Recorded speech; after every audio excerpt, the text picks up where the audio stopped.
Hello again, thanks for your company. Welcome to another edition of Australia's best online football show. It's another massive show featuring the best of WA football, including Harry Kewell. In a moment, we'll show you the goal he scored for the Melbourne Heart during a friendly against Perth Glory.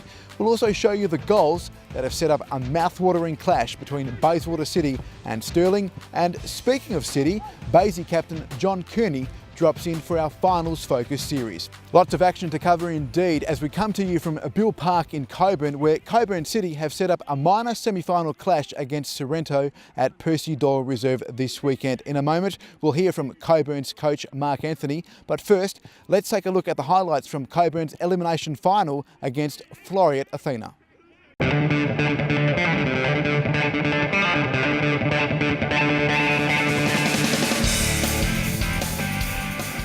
Dalmatinac Park laid the backdrop for this do-or-die battle. Coburn had dominated Athena during the home and away series, and within the second minute, the Cockerels were off to a flying start.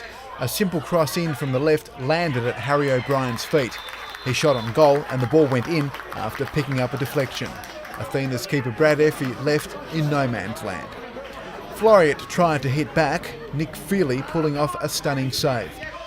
Just before half-time, Coburn improvised from a corner. The ball glanced Ian McMurray's heel and Coburn were 2 goals up.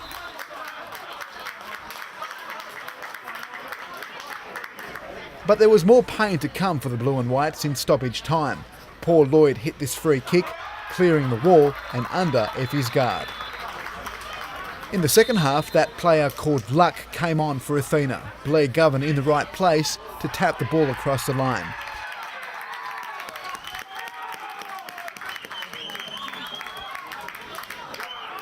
But the 3-goal margin was restored in the 69th minute. Matt Salmon finishing off some clever play by Paul Lloyd. 4-1 to Coburn, but they weren't finished. Paul Lloyd toyed with Brad Effie before passing the ball to Aidan Deleuze, who sweetly snapped the ball into the roof of the net.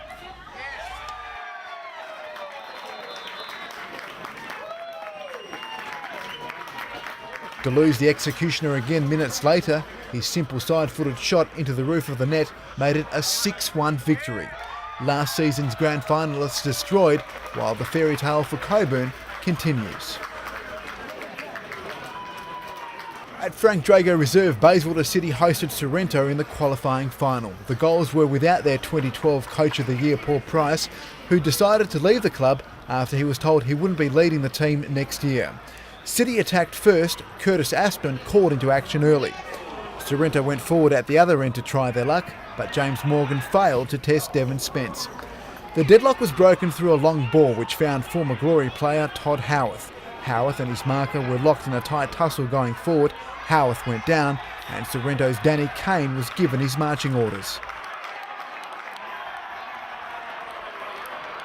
Was it or wasn't it a penalty? It appears as though Howarth was impeded as Kane went down. Golden Boot winner Gustavo Marulanda took the spot kick and Bayswater were away.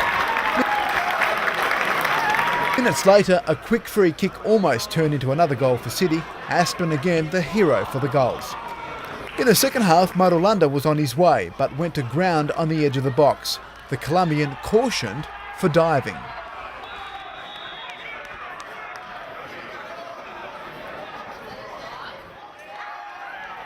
But if anything, that only seemed to inspire the Colombian marvel. A neat pass from Paddy Quinn and Marulanda made something out of nothing.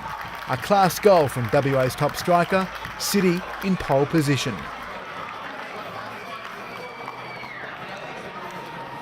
Sorrento tried to muster a fight back, but Spence had his goal covered.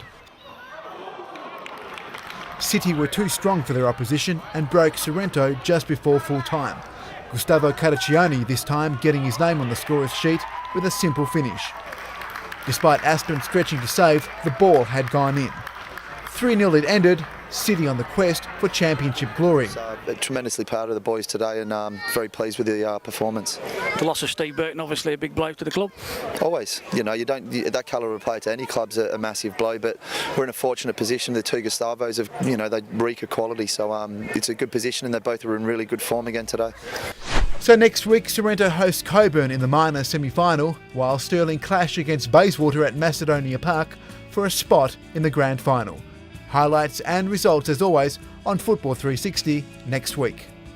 Yes, a very much one-sided affair in those two matches. Bayswater accounting for Sorrento and Coburn, well, demolishing Athena. Speaking of Coburn, their coach Marc Anthony joins me now. And Marc, have you played your grand final after that 6-1 demolition of Florian? I certainly hope not. No, I don't think we have. I think we're going to get better. Saturday's game was very pleasing for me to score 6 goals, especially in the conditions that the game was at. It was difficult for both sides. We know we're not going to score 6 goals every week, that's for sure, but no, I don't think we've played our final yet. I think we've got a lot more to come. Sorrento this weekend at Percy Door Reserve without Coach of the Year Paul Price. Do you take any comfort from that? Not really. I think their boys will be fired up. Obviously, they played Bayswater there, so they'll be fired up coming off that result. I mean, the loss of the coach, that could just fire them up even more. So here's hoping it doesn't, and we get the result. Providing you're victors against Sorrento this weekend, who would you like to meet in the preliminary final, Bayswater or Stirling? The two of them are quality sides, and it doesn't really matter who we play. If we're going to win the final series, we need to beat the best. So if we play Stirling, if we play Bayswater, it makes no option for us. All right, Marc, well, finals fever is certainly upon us. Good luck for this weekend's clash against Sorrento, and you could well indeed be facing Bayswater. Speaking of City, we spoke to their captain, John Kearney. Let's have a listen to his thoughts on the final series ahead.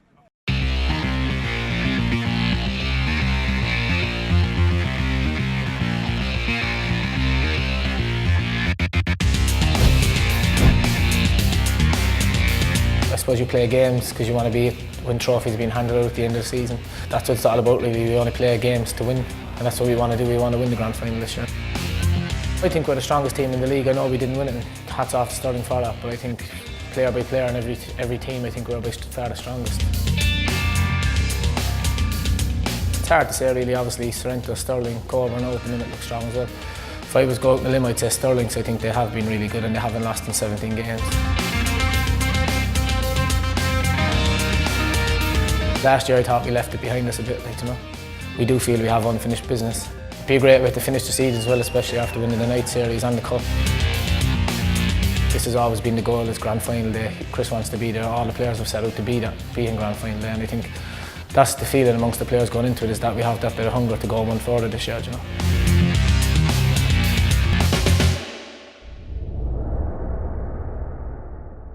Healthway and Football West have teamed up to find the Smarter Than Smoking Junior Player of the Month. Whether you're the star of your team or you just love to have fun with football, you can be in the running to win an Apple iPad. Each week, I'll be asking a simple question and the answer will be revealed later in the show. Check out footballwest.com.au for details and tune into our new Football 360 Junior Show to see if you've won our fantastic prize. This week's Smarter Than Smoking Junior Player of the Month question is, what is dehydration? To be in the running for an Apple iPad, check out footballwest.com.au and stay tuned to Football 360.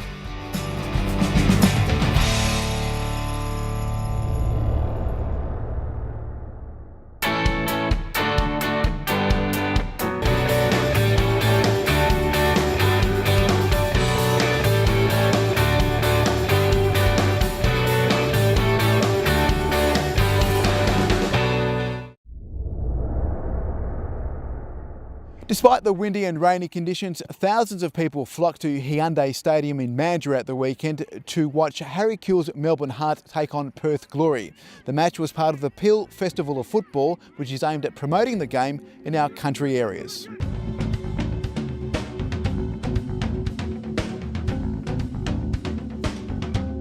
It's a great opportunity for the club and for the city to showcase itself and show what we can do out in the regions. Just great to see two A-League clubs playing down here in a beautiful part of the world. Well, we would hope that a lot of people come up from Bunbury and from Boston and from the southwest, because it's an hour less to come here than it is to go up into the city. So we know we've got people coming from that area, and we've got a lot of people to come down from Perth, less than an hour on the train. We put on free buses to get them from the railway station to come here.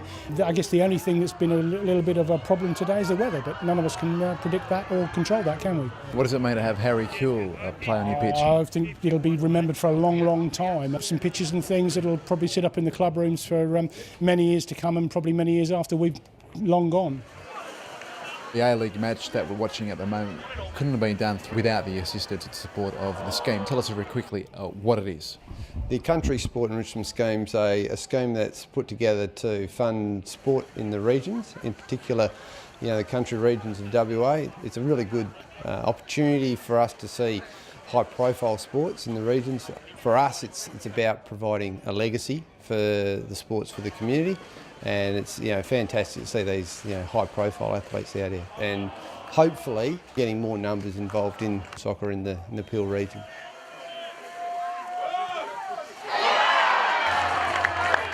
It's always nice to get on the score sheet, whether it's from open play or a free kick, so no, I was pleased. A friendly match, but there was a bit of friendly fire between the boys. There's no such thing as a friendly match, and that's what people don't understand. When you get out there, it's full on. But look, you saw after the game, we're all friends, we shake after it and just walk off. How important is it for the message and the gospel of the game to come out to these country areas? I think it's great. Now, I don't know what kind of crowd attendance that you wanted to get here, but there was banter going around, there was cheering, there was a lot of people here that I thought that watched the game, especially in these conditions. So obviously we're doing something right. Steve, scoring the equaliser, good start to the pre-season. Yeah, it's always nice to get on the score sheet, and all during the second half, the manager was shouting on to me, get the ball and have a dig. So eventually I got a bit of space and struck it, and lucky enough it went in. But I think the most important thing was to get out and to test ourselves today against another A-League side, and even though the conditions they weren't conducive to sexy football, but we tried to play football as much as we could. Yeah, not the most ideal conditions for football, but nevertheless good to see a couple of great goals being scored at Hyundai Stadium. Now, we also asked Harry Kewell on his thoughts about the upcoming season. To play well for my club. That's first and foremost, to be 100% for them and to go out there week in, week out and to be able to produce the football that I know I can produce. And I guess playing well for the club, if you could sort of set your sights on, playing in Brazil next year? Like I've said from day one when people have asked me, I think everyone in my team, everyone in Perth's team, everyone in the whole A-League is fighting for a position for the World Cup, and everyone's playing for it. So everyone's going to be playing extra well this year to kind of put their name in the hat, and I'm no exception. How do you think the boys at the moment, the Socceroos are going at the moment? What are your thoughts? Look, it's difficult. I mean, they played the world champion. Well, not the world champions, but soon to be crowned, I think. The world champions. It was a tough game for them, especially playing away. We've still got time. We still can work on it. But no, hopefully we're going in the right direction.